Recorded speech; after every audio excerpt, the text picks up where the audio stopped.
With tensions continuing to simmer at the Ukraine and Russia border, if reports are to be believed, Russia could invade at any time now. But what implications will they have on India? How will India's relations change with Russia and Ukraine, who it continues to have relationships with? Here's more on that. Well, as tensions at the Russia-Ukraine border escalates, let us decode the implications it's going to have for India. Firstly, there are over 20,000 Indians in Ukraine, and in case of a war, India will have to carry out massive evacuation efforts. The war situation will also lead to a major oil crisis and price hike, which are already at a 7-year high. Oil prices hike will also hinder the recovery of the Indian economy from the pandemic. The war may also lead to the closeness of Russia with China. In such a situation, India may also get caught up in the diplomatic tussle between Russia and Ukraine.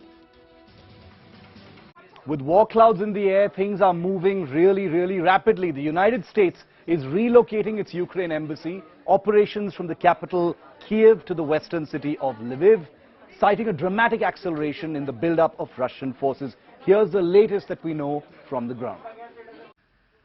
The United States is relocating its Ukraine embassy operations from the capital Kiev to the western city of Lviv. Secretary of State Antony Blinken said on Monday, citing a dramatic acceleration in the buildup of Russian forces. The move comes as U.S. officials warn that Moscow was continuing to amass more than 100,000 troops near Russia's border with Ukraine and in neighboring Belarus, and could launch an attack at any time. State Department spokesperson Ned Price said the move is based on Russia's threatening military posture. We are basing our assessment on what we are seeing on the ground with our own eyes, which is a continued and unprovoked Russian buildup on the border with Ukraine and no accompanying evidence of de-escalation. Most embassy staff have already been ordered to depart Ukraine, and U.S. citizens have been advised to leave the country by commercial means. Pentagon spokesperson John Kirby on Monday warned that if Russia were to attack Ukraine, there would be casualties on both sides. Should they conduct another major military action, real lives will be at risk. Ukrainian lives, to be sure, but also Russian lives. This will not be bloodless.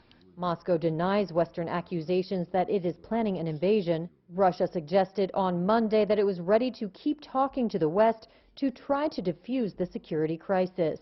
Russian Foreign Minister Sergei Lavrov said diplomatic possibilities are far from exhausted.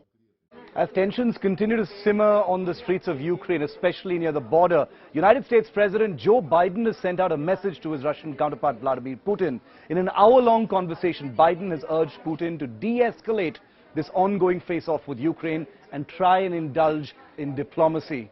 But how has Putin answered? Take a look at this report. U.S. President Joe Biden told Russia's Vladimir Putin during an hour-long call on Saturday that a Russian invasion of Ukraine would bring a decisive and swift response from the West.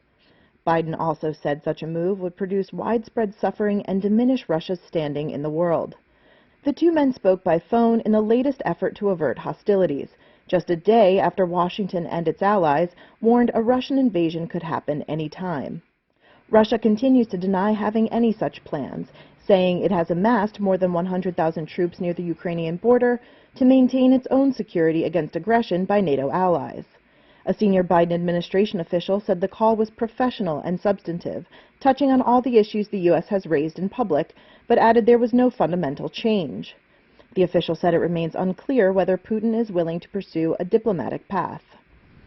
Earlier on Saturday, the U.S. State Department ordered most of its embassy staff to leave Ukraine, adding to its call on Friday for private citizens to get out of the country within 48 hours. U.S. National Security Advisor Jake Sullivan. We want to be crystal clear on this point. Any American in Ukraine should leave as soon as possible, and in any event in the next 24 to 48 hours.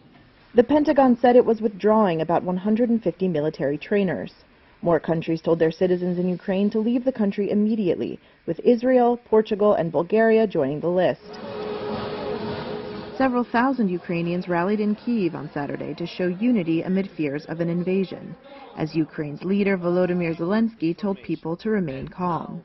The best friend for enemies, that is panic in our country. And all this information that helps only for panic doesn't help us. In a separate call on Saturday, French President Emmanuel Macron told Putin that sincere negotiations were incompatible with an escalation in tensions over Ukraine, France said. Washington says it plans to send 3,000 extra troops to Poland, Ukraine's western neighbor, in coming days to try and help reassure NATO allies. They are in addition to 8,500 already on alert for deployment to Europe if needed, U.S. officials have said.